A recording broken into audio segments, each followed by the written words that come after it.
La paz y el amor de Dios sea contigo. Estamos juntos hoy nuevamente para compartir un mensaje muy hermoso de parte de Dios a través de su amor redentor en nuestro Señor Jesucristo en este tiempo de Cuaresma. Está muy relacionado al tema de la oración que hemos tratado en otro de nuestros videitos, donde explicábamos las diferentes formas de orar. Pero ahora vamos a centrarnos en la oración de meditación y la oración contemplativa, porque vamos a trabajar con todo cariño y espero que puedas participar y enviarme tus sugerencias en la parte inferior de videíto. Ahí, si te agrada, si quieres hacer algún comentario o suscribirte para participar activamente en este canal con tus aportes según la gracia de Dios. El tema es el camino de la cruz, la vía dolorosa de Jesús, porque en este tiempo de Cuaresma, cada viernes, en honor al Viernes Santo que está por venir, en la Semana Santa que comienza todavía la segunda semana de abril, entonces vamos a hacer esta oración que es tan preciosa, tan grata para Jesús, para Dios en nuestras vidas, porque con ella entramos en el misterio de nuestra redención. De una manera muy sencilla, con humildad de corazón y pobreza de espíritu, que es lo que nos permite abrirnos al misterio de Dios en nuestra vida, del cual también tratamos misterio, gracia y milagro en otro videíto. Entonces, cuando vamos a dar las referencias y luego vamos a dar algunas indicaciones pequeñitas para que luego tú en casa, con algunas imágenes creadas tal vez por los propios miembros de tu familia o en los templos de tu parroquia o capilla, puedas hacerla en familia o individualmente. Es una oración hermosa, muy saludable en todo sentido integral de nuestra persona. Aquí vamos entonces con las partes elementales para tomar conciencia, consideración y disponernos a hacer este camino de la cruz, algo muy hermoso para toda la vida, hasta para nuestra oración mental. El camino de la cruz o vía dolorosa de Jesús, tradicionalmente en la historia, se conoce como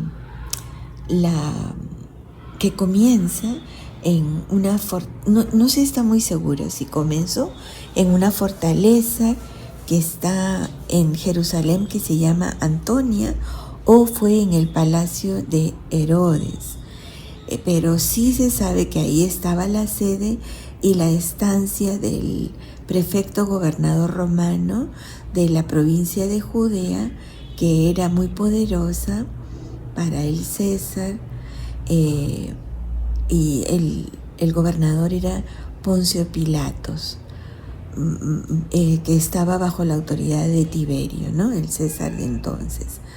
Y gobernaban sobre el pueblo judío, y ahí fue el lugar donde nuestro Señor Jesucristo fue flagelado, coronado de espinas, enjuiciado con un juicio político y religioso, y se le acusaba de llamarse hijo de Dios como una blasfemia y tratar a Dios como Padre, siendo él un simple mortal, como ellos lo consideraban, no como el Mesías enviado.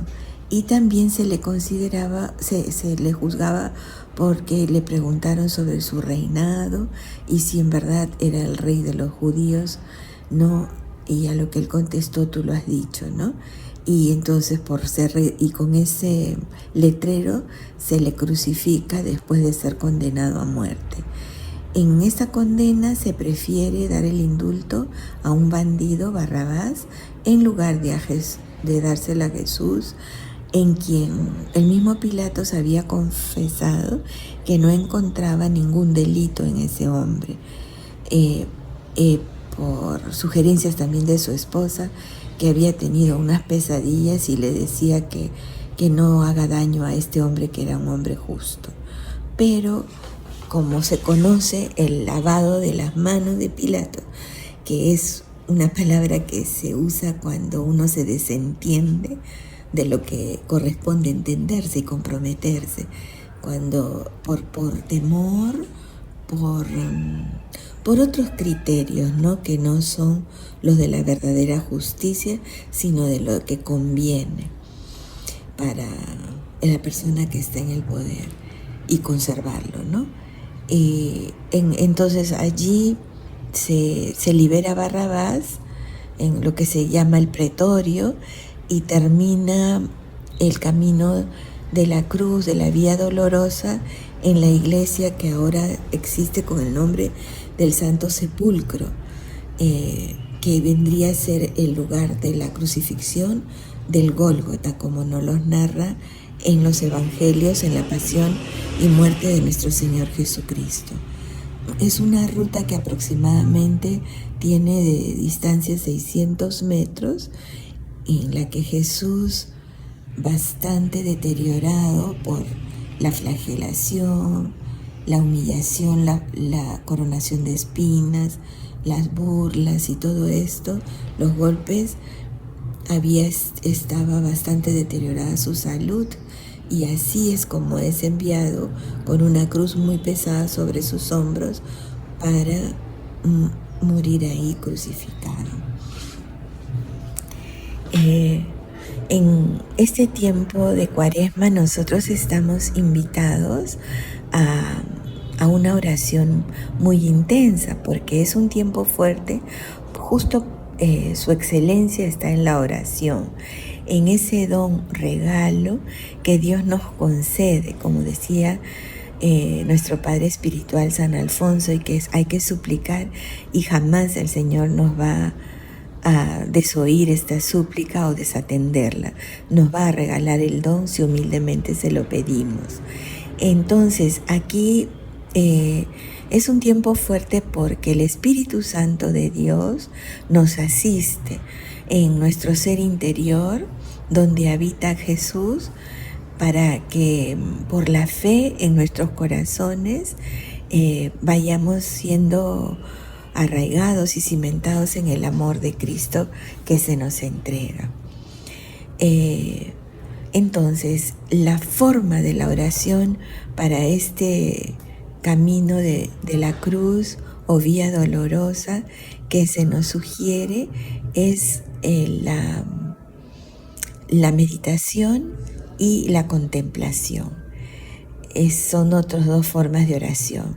Según el Catecismo de la Iglesia, en resumen, ¿no?, la meditación permite que nosotros utilicemos nuestro pensamiento, nuestra imaginación, todas nuestras emociones y deseos, y las movilicemos hacia Dios, dirigidas hacia Dios, y así profundizar en nuestra fe. Al movilizarnos de esta manera, en nuestro corazón se suscita el deseo de volver a Dios, de convertirnos.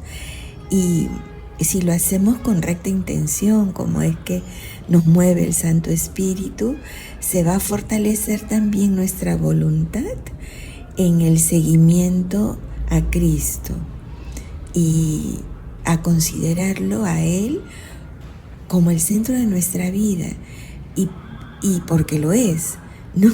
Y darle ese lugar que le corresponde, que ya lo tiene, pero conscientemente permitirle que sea el centro, y nosotros colocarnos en el centro de su corazón, para desde ahí escucharlo y vivir lo que Él nos va transmitiendo en su palabra. Pero en la meditación generalmente interviene la palabra de Dios en la Sagrada Escritura y nosotros la proclamamos verbalmente y nos dirigimos a Dios por excelencia de una manera vocal, o sea, con nuestra voz, que puede ser al interior de nuestro ser, pero también exteriormente, tomando conciencia de con quién es, sobre quién y con quién estamos tratando. Como Santa Teresa de Jesús, doctora de la Iglesia, nos dice que este tipo de oración, de meditación, cuando se hace vocal, comenzamos a entrar en la oración contemplativa, que va de la mano con la meditación, y ambas son nuestra ayuda en la vía dolorosa de Jesús. En la contemplación, como su nombre indica, templo, es como nosotros, así tenemos un templo, capillas, parroquias, lugares muy apropiados y dignos en su sencillez y en su razón de ser, que están levantados para darle culto a Dios, para celebrar su presencia entre nosotros, para proclamar su grandeza. En la oración de contemplación, el templo principal somos tú y yo, o sea, nosotros mismos, nuestra persona, nuestro corazón. Y esta oración, más que ser hablada, está conformada por un silencioso amor, como cuando hay una comunión, en toda comunión de amor hay un silencio sagrado que nos compenetra uno con el otro, y así sucede con la oración de Cristo, porque al ser su templo, Él mismo va a orar en nosotros y nosotros participamos en los misterios de su vida, pero Él participa en nuestra historia. Decimos los misterios de su vida porque su vida histórica la conocemos, su mensaje lo conocemos, pero no logramos abarcarlo del todo. Más bien Él nos abarca a nosotros y nosotros nos sobrecogemos. Por eso en esta oración de meditación y contemplación se nos recomienda el recogimiento, que todas nuestras potencias se concentran en Jesús, en Dios. Y esta entrada a la contemplación es muy semejante a la liturgia eucarística, la acción de gracias, que también hemos conversado en otro videíto, donde nuestro corazón se pone a disposición bajo las mociones del Espíritu Santo, para que nosotros seamos su morada, para que Él habite en nosotros mismos, y su presencia, que nosotros tanto esperamos, se haga realidad y en un acto de humildad y de fe, donde todas las, como podríamos decir, todas las máscaras o todas las cosas externas que nos impiden estar tal y como somos ante Dios, se van desapareciendo, se van disolviendo, y nuestro corazón completito se vuelve al Señor, a su amor, y nos dejamos amar por Él, y nos colocamos en sus manos como la mejor ofrenda, ¿no? La mejor presentación que podemos hacer en sus manos, y Él con sus manos paternales y amorosas, redentoras, salvadoras, extremo amor, nos purifica con su toque maravilloso de gracia y nos transforma en nuestra mejor imagen y semejanza suya. En esta oración contemplativa es la oración propia de Jesús. Él nos enseña esta oración cuando nos enseña el Padre Nuestro, que se convierte en una fórmula para no perdernos nada de lo que nos enseñó, pero que nos adentra en realidad en el misterio de ser hijo de Dios y de sabernos pecadores pero perdonados, y que estamos en búsqueda de Dios pero que acogemos su amor y que queremos corresponderle amándolo siempre. El amor siempre requiere más amor, más y mejor amarle, no hay un límite. Y entonces su Espíritu Santo como que se derrama en nosotros, ¿no? Toda oración, todo trato con Dios es pura gracia, puro regalo, puro don, que lo acogemos porque lo deseamos y lo pedimos, y porque Dios no puede negarse a ello, porque lo único que anhela, como nosotros también en Él, es una relación íntima y profunda, duradera para siempre. Desde nuestra pobreza de seres humanos creados por Él, en nuestra verdad, imagen y semejanza suya, vamos entrando en una unión cada vez más profunda con Jesús. Entonces, este camino de la vía dolorosa en realidad vale mucho la pena recorrerlo. Y si es posible, cada viernes de estas semanas de Cuaresma, y con eso vamos a ir creciendo mucho en nuestra vida espiritual, porque vamos participando de la vida de Dios y de su amor insondable. Estas meditaciones y contemplación son históricos. Los lugares existen, ¿no? Existen en la vida real.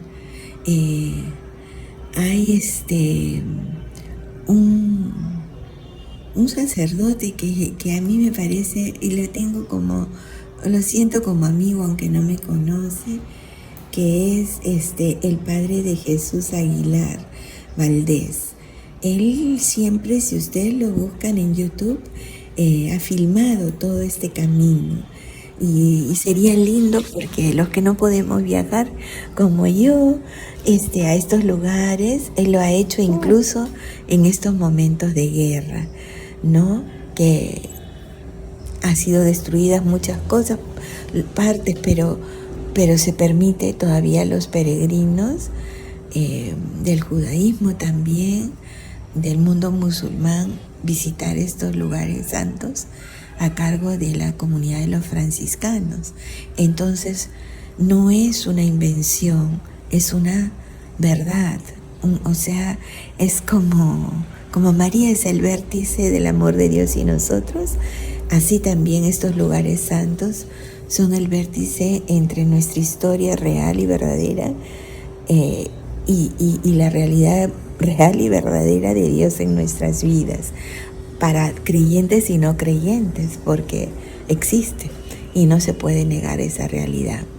Bueno, en este tiempo de contemplación y de meditación, sobre todo en el de contemplación, hay un espacio de silencio amoroso, que es muy importante, aunque es difícil para nuestro ser humano cuando tiende hacia lo exterior generalmente, a las satisfacciones del mundo exterior, pero no es tan difícil cuando somos tocados por el amor de Dios, en quien nos disponemos a hacer este camino.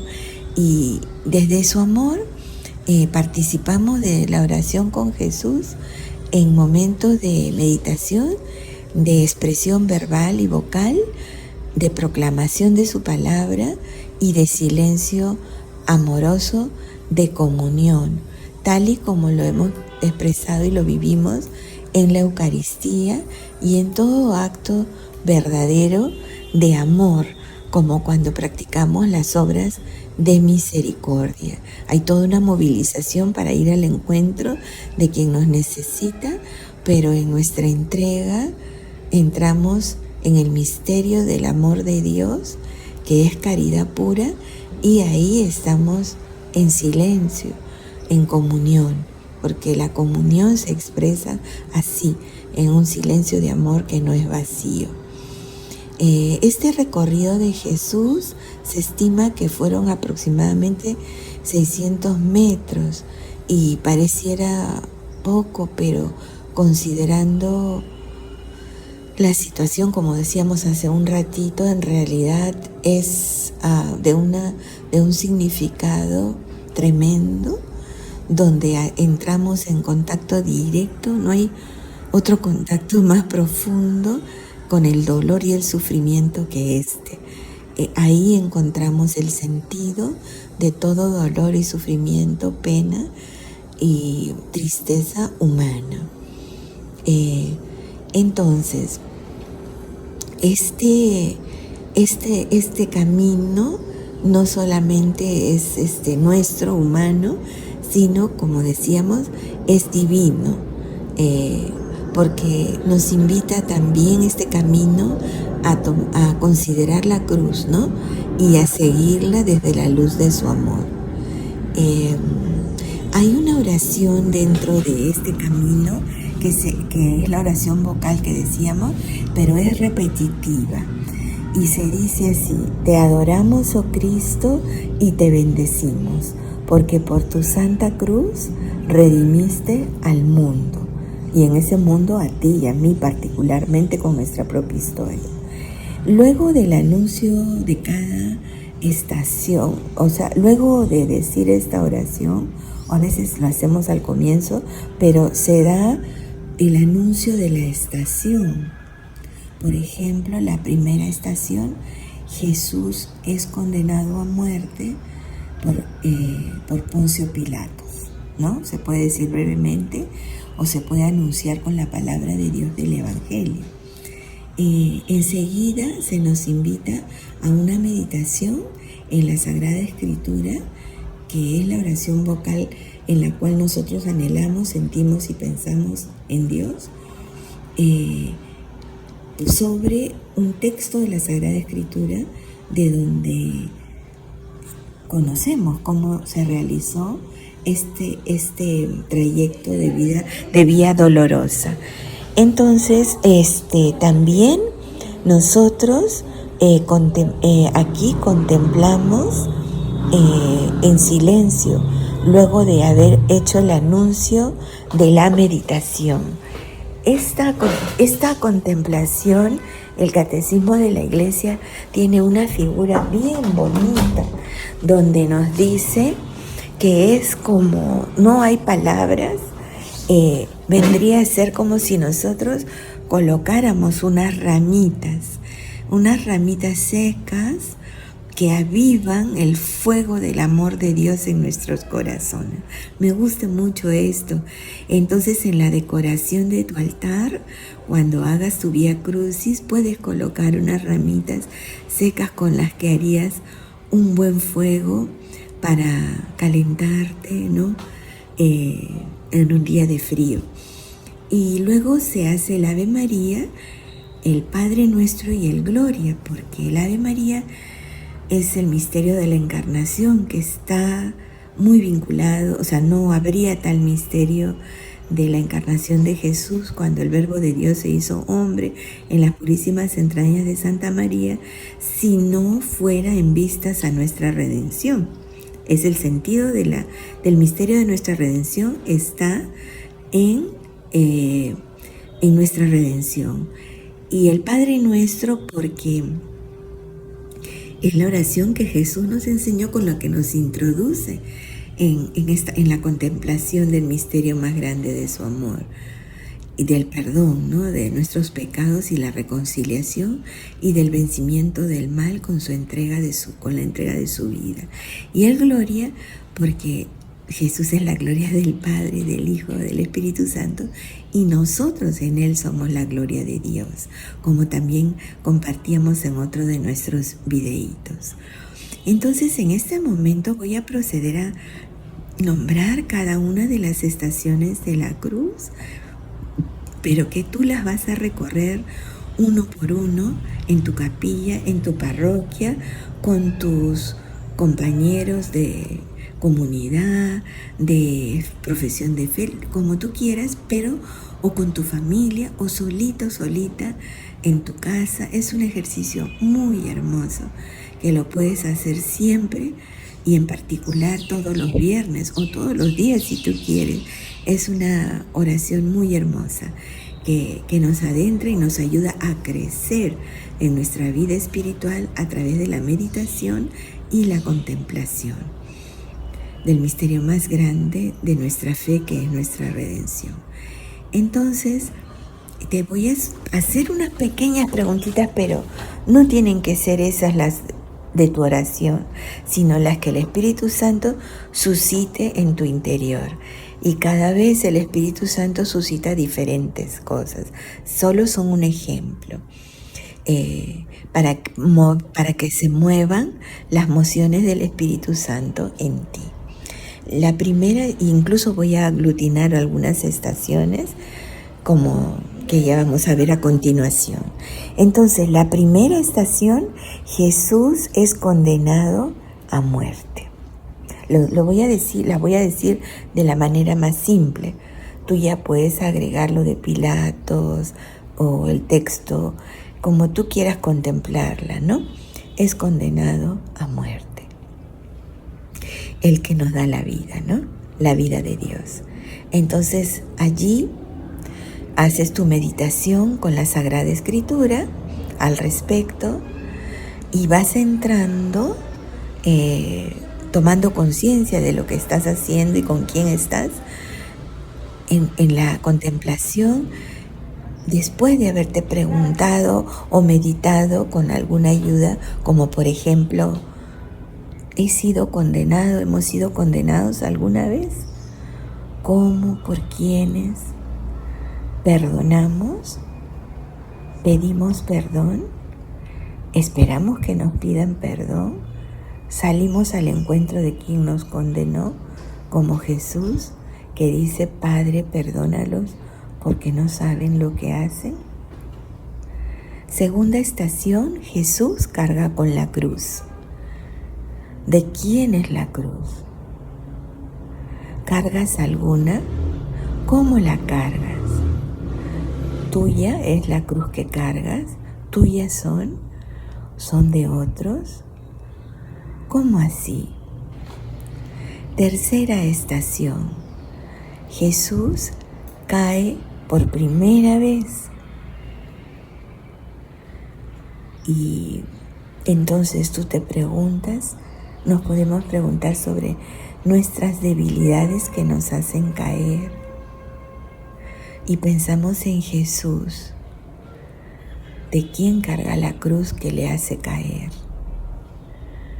¿A qué llevan? ¿A qué nos llevan estas cruces que cargamos, esta cruz a nosotros? Esa caída de Jesús se da en la tercera estación. También se da en la séptima estación, la segunda caída.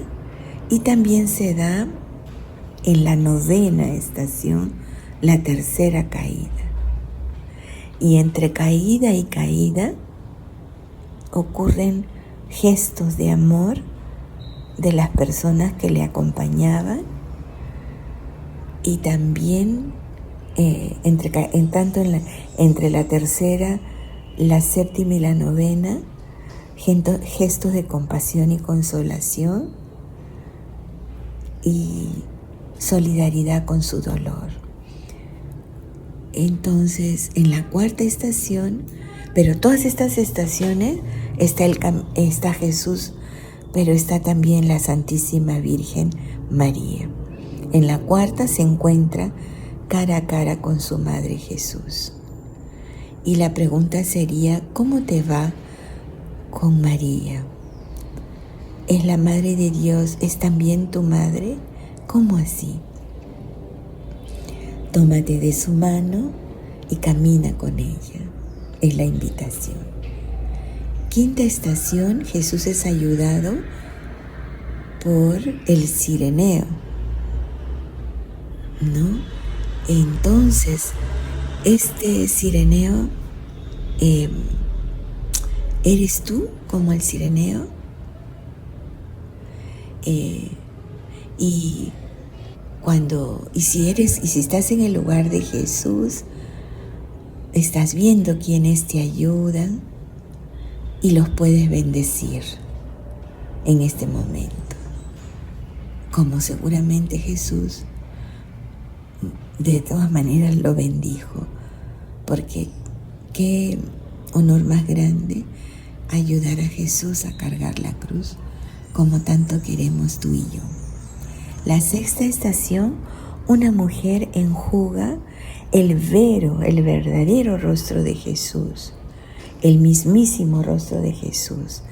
Y la conocemos con el nombre de Verónica, pero no sabemos si se llamaba Verónica. Lo que sí sabemos es que hizo un gesto que le merece tal nombre porque enjuga el verdadero rostro de Jesús, que en ese momento es Cristo, nuestro Redentor, que está abofeteado, escupido, maltratado y por nosotros, ¿no? Y la mujer esta lo consuela, le da alivio y queda grabado en un lienzo, ¿no?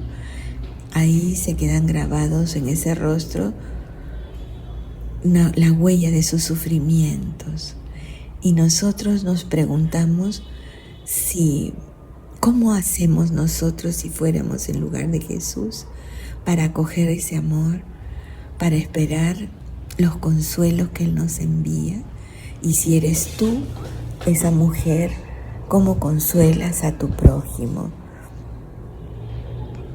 Luego, en la octava estación, me he saltado la tercera y la séptima porque están en referencia, claro, mucho más grave, acentuado el dolor que la primera caída.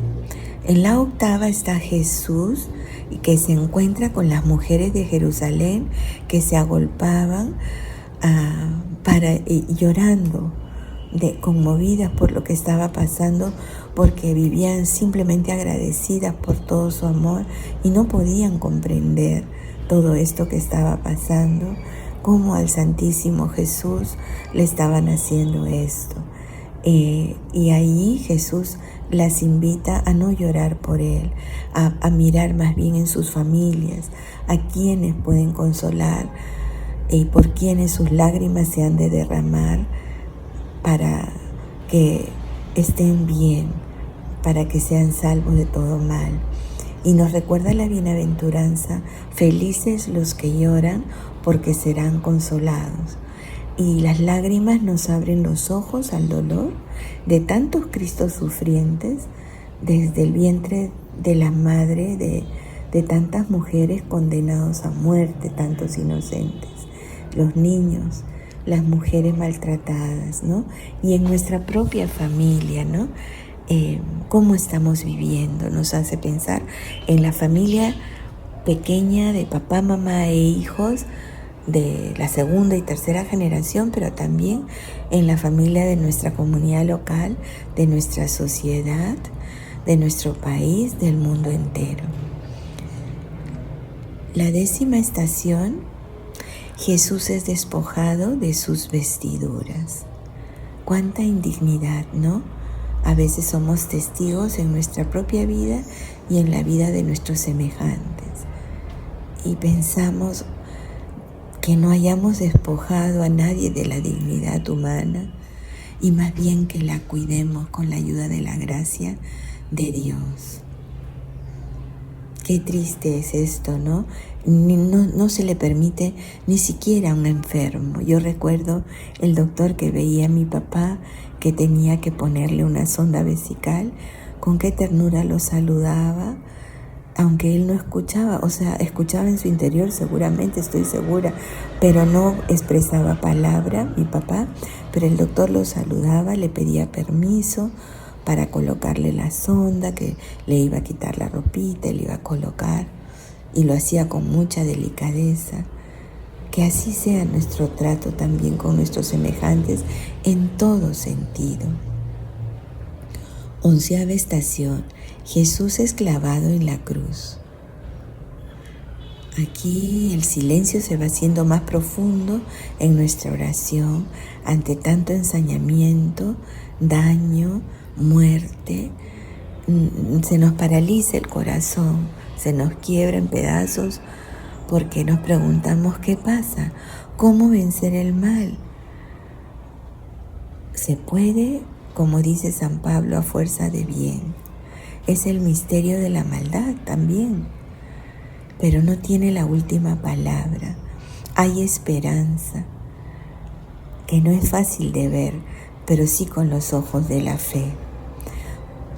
Que nuestro corazón limpio está transparente por las lágrimas de dolor que derramamos por Jesús que muere y se entrega por nosotros.